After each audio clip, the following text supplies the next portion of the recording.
Bonjour à tous, j'espère que vous allez excellemment bien. Aujourd'hui on fait la présentation de l'étape numéro 3 de ce Giro d'Italia. Et c'est pas une étape facile. Aujourd'hui dans le Piémont, troisième journée, dernière journée dans le Piémont italien, on en repart demain. Étape qui risque d'être très animée avec une fin de journée très vallonnée, qui peut correspondre également à certains sprinters. Vous savez, c'est des côtes de 4e catégorie. C'est pas extrêmement dur, mais on va en avoir 3-4 d'enchaîner. Donc ça promet une belle bagarre en perspective. Un final assez tortueux. C'est pas une étape facile. Cette étape numéro 3, il peut se passer beaucoup de choses en ce lundi. On va faire bien entendu le profil de l'étape, on parlera de l'histoire autour de cette étape, faire attention également donc le profil, la météo, la stratégie possible et les favoris pour cette journée. N'hésitez pas à vous abonner à la chaîne, c'est très important pour améliorer la visibilité. N'hésitez pas également à mettre la petite cloche, comme ça vous êtes au courant des dernières vidéos qui sortent sur la chaîne. Et comme ça, vous ne vous faites pas avoir. Vous avez la petite notification en haut de la part de YouTube. N'hésitez pas également à réagir dans les commentaires, à me dire qu'est-ce que vous pensez de cette étape, quel est pour vous votre favori pour cette journée. N'hésitez pas à mettre également un pouce bleu. Et on commence tout de suite par le profil de cette journée. Profil qui n'est vraiment pas simple. On part de Biella pour aller à Canale, 191 km. Alors voilà, vous avez des côtes de 3e, 4e catégorie, 3 répertoriés au classement de la montagne et un sprint intermédiaire qui n'est pas simple non plus et un petit faux plat du côté de Occhetti. On part de Biella pour aller à Salusola. Et puis dans la première partie de journée, ça devra aller assez vite. On sera au large de Turin dans cette première partie de journée. Au niveau on sera à l'est du Turin, j'irai à une 25-30 km à l'est du Turin. Et puis on va ensuite vers Colcavagno. Voilà. Là, on est aux alentours de la latitude de Turin. Et puis, on va redescendre en dessous de Turin, en passant notamment par Asti. Asti, on est déjà passé la veille, mais pas par les mêmes communes. Donc, c'est là où ça perturbe un petit peu les coureurs. Puis, le sprint intermédiaire, le premier de la journée, sera Canale. Au kilomètre 114, ça sera au pied de la première difficulté du jour. Première difficulté du jour qui sera encore aux 70 km de l'arrivée. Ça sera à Piancanelli. C'est la difficulté la plus dure de la journée, 7 km 6 à 4,8% de moyenne à Piancanelli. Mais vous voyez, c'est quand même très régulier. Juste un passage entre le kilomètre 5 et le kilomètre 6 à 7,2% de moyenne, mais sinon c'est 5, 5,5, c'est pas extrêmement difficile. Voilà, ça aurait pu être une côte de 4e catégorie, ça m'aurait pas choqué. C'est la longueur, je pense, qui fait que c'est une côte de 3e catégorie. Et puis on redescend, on passe par Quartino. Encore un petit moment, on va dire, une petite phase de transition pendant une quinzaine de kilomètres. Et puis on arrive au pied de la deuxième difficulté du jour, c'est du côté de Castino, 4 km 9 à 5% de moyenne. Côte de 4e catégorie à Castino. Là encore, c'est pas très difficile, 6% au départ, puis 5,9, et puis ça devient de moins en moins difficile, avec quasiment un replat sur le dernier kilomètre du côté de Castino. Donc voilà, 531 mètres d'altitude, c'est pas extrêmement difficile, mais on va enchaîner juste derrière.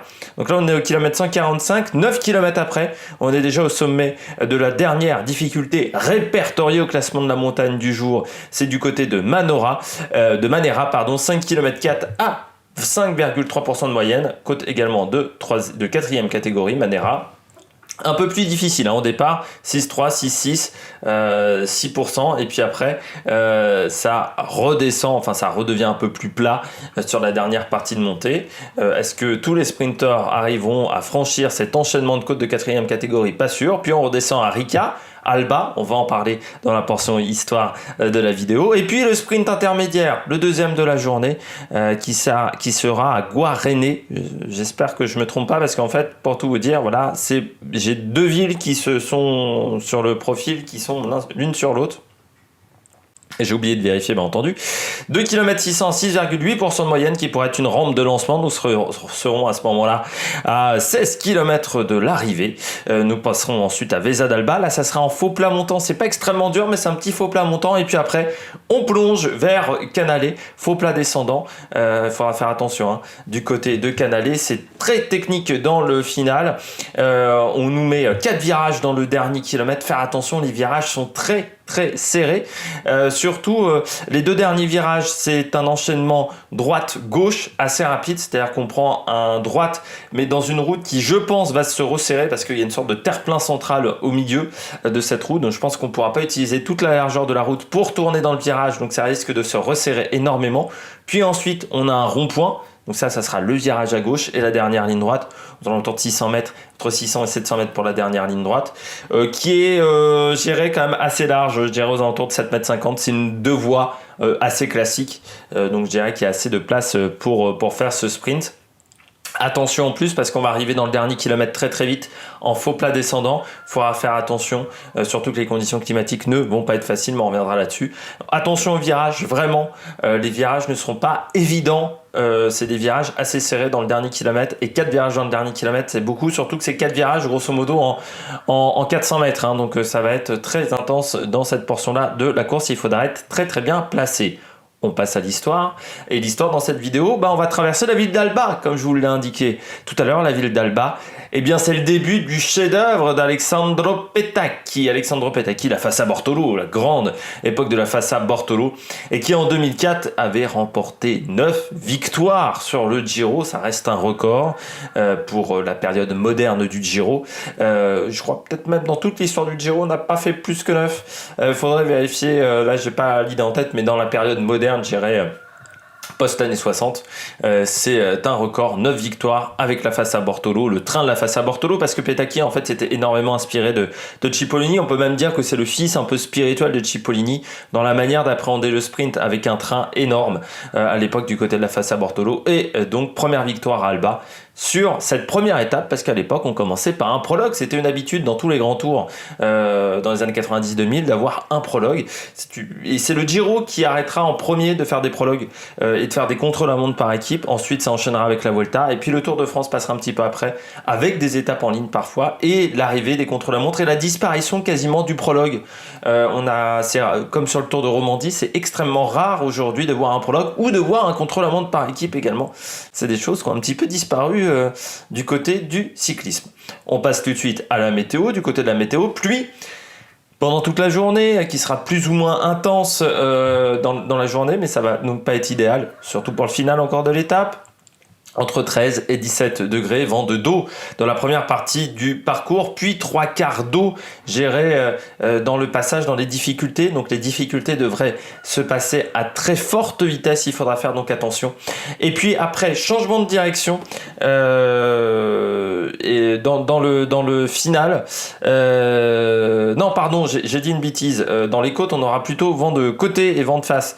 Pardon, j'ai dit une petite bêtise, c'est changement de direction du côté d'Asti, si j'ai bien compris, où ensuite on remonte sur la carte, et ensuite, eh bien, dans le final, vent plutôt 3 quarts face, mais avec 40 km/h de vent. Sur la première partie, on est plutôt à 20-25 km/h.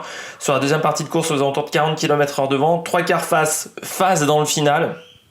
Il faudra par l'impact que ça a, peut-être que ça sera donc difficile de sortir dans ce final. La stratégie pour moi, échappée de 5 à 6 coureurs et sprint final, c'est-à-dire une échappée qui est reprise peut-être assez tôt dans la course, faudra voir. Soit on a une échappée qui est reprise donc tôt et un contre qui se forme dans le final, mais ça me semble compliqué encore une fois parce qu'avec vent 3 quarts face, je pense que le peloton sera assez tendu et se fera pas avoir. Soit de multiples attaques dans les 20 derniers kilomètres avec sprint et assez désorganisé. Moi je parie plutôt sur cette stratégie là. Et puis pourquoi pas des coups de bordure, mais ça me semble difficile parce que cette région là a l'air d'être très boisée. On a l'air d'avoir pas mal de forêts, peu de champs. Extrêmement dégagé, peu de zones dégagées, donc pour faire un coup de bordure il faut quand même que ça soit un petit peu dégagé, ce qui me semble un petit peu compliqué sur cette étape. Du côté des favoris, je parie sur Peter Sagan aujourd'hui, en sachant que quand je fais cette vidéo je n'ai pas vu le sprint de l'étape numéro 2 vu qu'il est 10h16 et nous sommes le dimanche 9 mai. Je mets également Giacomo Nizzolo parce que Nizzolo c'est un parcours comme ça un peu difficile, peut bien s'en sortir. Je mets également Tim Merlier parce que le Samin c'était pas tout plat quand il s'impose sur le Samin. En plus, dans le final, ça sera légèrement faux plat montant. Ça peut convenir à ses capacités à Tim Merlier. Et puis, c'est un coureur qui aura une équipe totale autour de lui. Et puis, la grosse cote, pour moi, c'est Andrea Vendrame, le coureur d'AG2R. Parce que sur des étapes voilà, un peu vallonnées, Andrea Vendrame, il faut toujours faire attention aux coureurs italiens. J'espère que vous avez aimé cette vidéo. Si vous avez aimé cette vidéo, n'hésitez pas à réagir dans les commentaires. N'hésitez pas à vous abonner à la chaîne. N'hésitez pas à partager cette vidéo si vous pensez qu'elle peut intéresser votre entourage. N'hésitez pas à mettre un pouce bleu. Et puis nous, on se retrouve donc pour faire le débrief de cette étape ce soir sur la chaîne. Allez, ciao ciao sur l'Amérique Production.